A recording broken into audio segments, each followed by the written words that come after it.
Morning guys, Shannon here. Just about to do a jump start on this Vauxhall Astra. Have a look. Yeah, there's me. Boom. Right, so I put the jump pack on there and it's only showing 7 volts. So customer said he drove it last on Tuesday. Let's turn it on. There it goes, it starts. And I can start it instantly. Yeah, it's gonna start.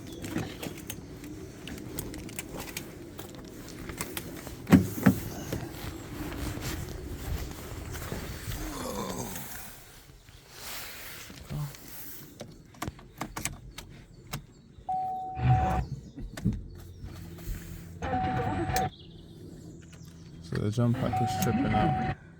It's not on properly. The Noco jump pack does that sometimes. I don't know why it does that sometimes. So what I'll do is take the key out again, and then I will disconnect this and start it manually.